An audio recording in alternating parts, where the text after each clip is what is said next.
So over the past day or so, there's been multiple messages on Twitter and in various Discord servers about people saying that they've had their account compromised and a malicious link being sent round. And basically, this link is supposedly a remote access Trojan.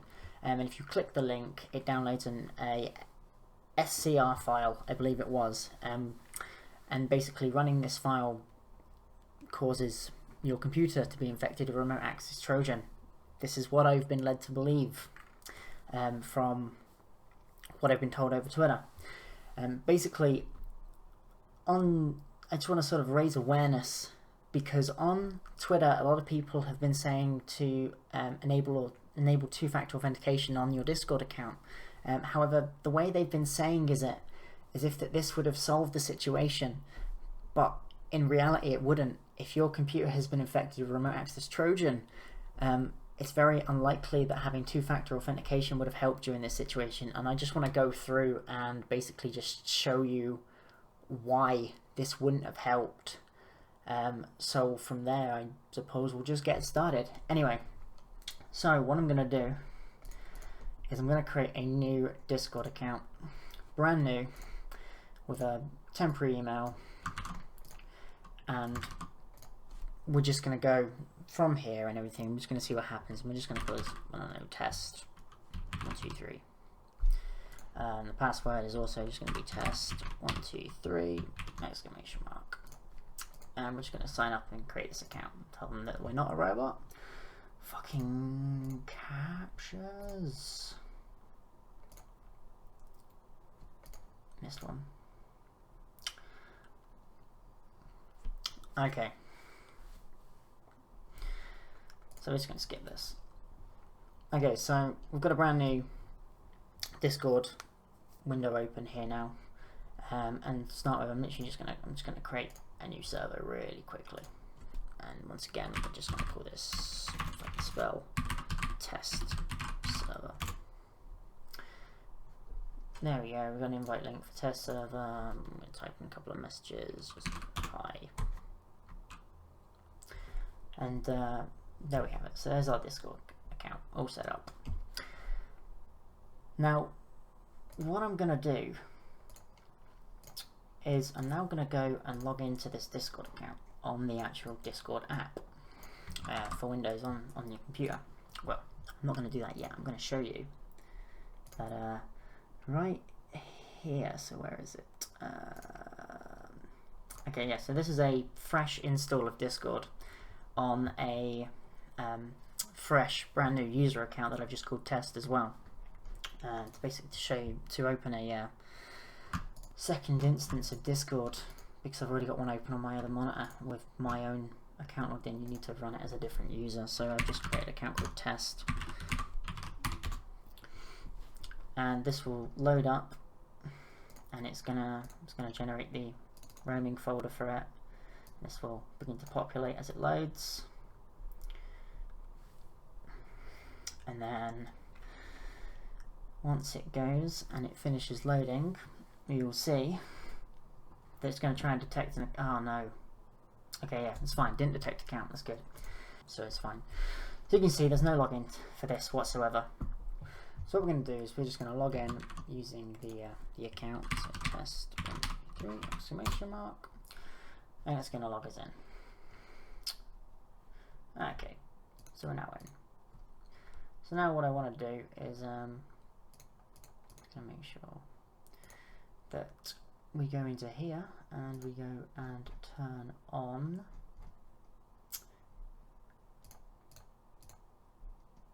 wait a second, two-factor authentication. My bad.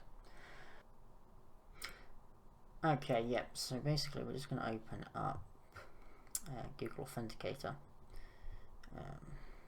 Yeah, ignore that, this phone is like fucking got all sorts of random crap on it. And we are going to scan the barcode on the screen.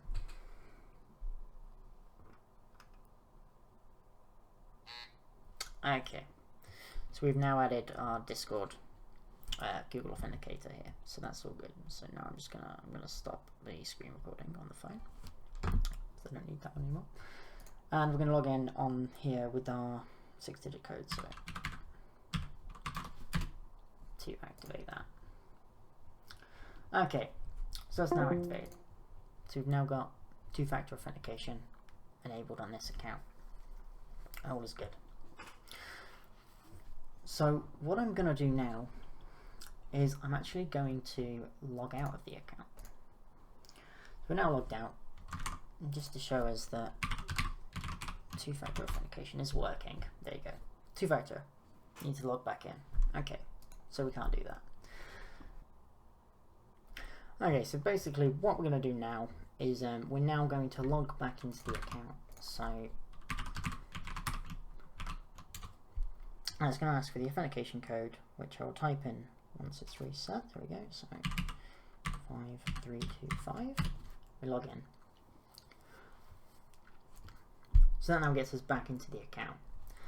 And as you can see, the servers are here, and here's our test message. So now what I'm going to do is I'm actually just going to leave Discord as is. As it is. Pretend you've got Discord open. Now, say for example, I get this malicious link come through and I click it, and I get ratted. I get my computer has this remote access Trojan installed on it. Now, for people who don't know, remote access Trojan will give you access to pretty much everything on the machine, depending on how it was sort of put on there, or if it's got a if it uses a privilege escalation exploit. It will either have full admin right access, or it will either have the user access. This, what I'm about to show you, will be done can be done with user access, so it doesn't even need admin privileges. So basically, what I'm going to do, as well as this one's open, the remote access Trojan, or the virus, or whatever it is, can literally go through these app data folders, because these are owned by the user, so the user has complete rights to go into these folders. And there are 2 files in here. There might be a couple more in yours. There is a couple more in my actual real one, some other local storage files. But by default there are 2 Discord files in here. So if the virus or remote access Trojan were to copy these files off, and I'm actually just going to copy them and paste them into a folder I've set up already on the desktop. Once they've got those files, they have access to your account. Simple as.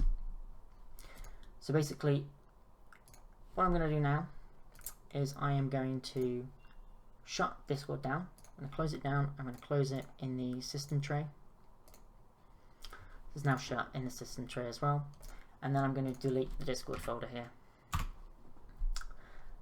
So now once I've done that, I'm now going to open Discord again from that different user.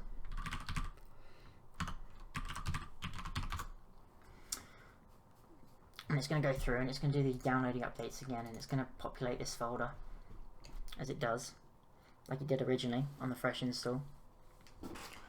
And then once it finishes and it opens up,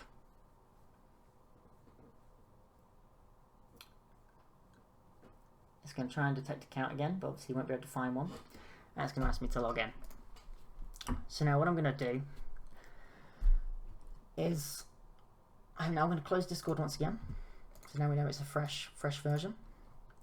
And I am just going to go into this local storage folder. I'm going to delete the 2 files that it's created in there and copy the 2 files that I stole from your PC with the remote access Trojan. Okay, so these are the files that were stolen. So this is a completely fresh install. You've pasted it, the attacker's stolen the files, he's pasted them into his Discord local storage app data folder. He is on a completely different network to where you were, and I will simulate that by now connecting to a VPN, which is now connected. So we're now on a completely different public IP address. So as far as Discord is now concerned, I'm a completely different person. Now normally, if you're logging into a Discord account, even without two-factor authentication installed, if you're logging in from a different IP address or it detects it from a different location, it will stop you. It will not let you log in, and it will prompt you for a email verification, even if you don't have two-factor enabled. So yeah, so now I've pasted those across. I'm now literally just going to run Discord once again as the other user, and watch what happens.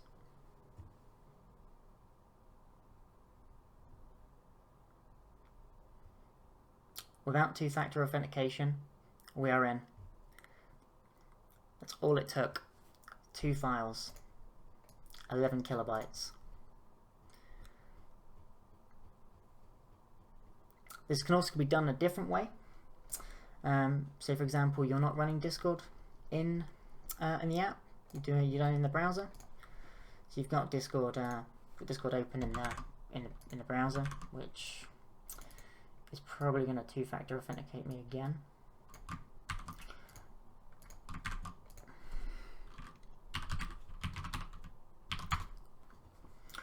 Yep, so bear with me 1 second.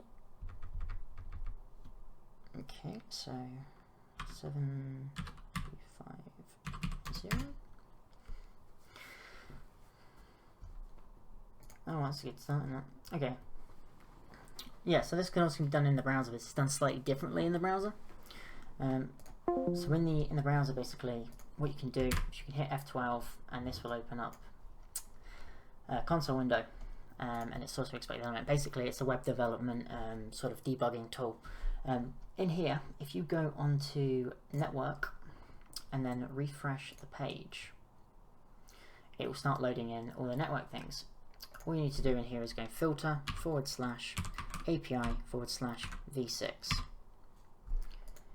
and in true fashion, it found jack shit for some reason.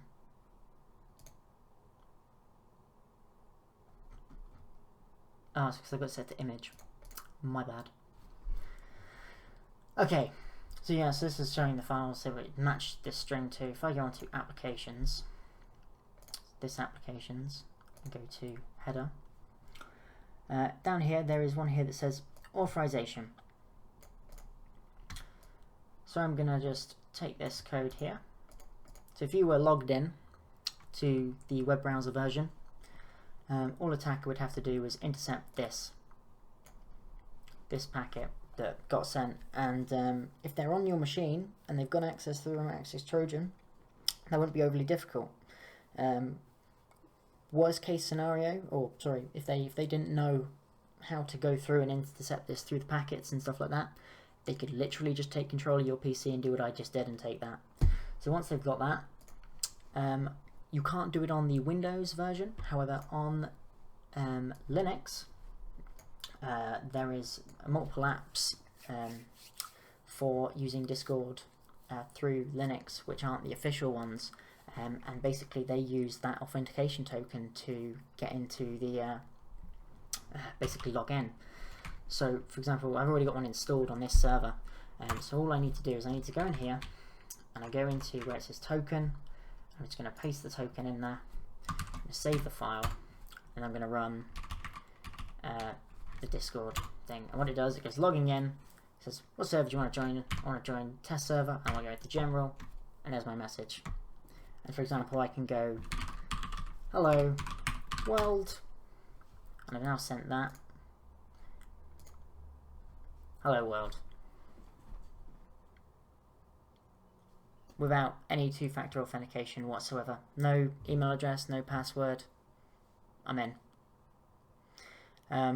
This video is dragged on a lot longer than I wanted it to, but I just wanted to say two-factor authentication doesn't save everything, and most definitely doesn't save you when you've been hit by a remote access Trojan. This isn't really a design fault with Discord. It's just the fact that if you want the convenience of it logging you in automatically, they have to store it somewhere. But yeah, so if you have been affected by the remote access Trojan, I highly suggest you completely wipe your PC and start afresh. There's also probably worth contacting Discord support and see if they can get your tokens and stuff invalidated so that they can no longer be used. Yeah, anyway, thanks for watching.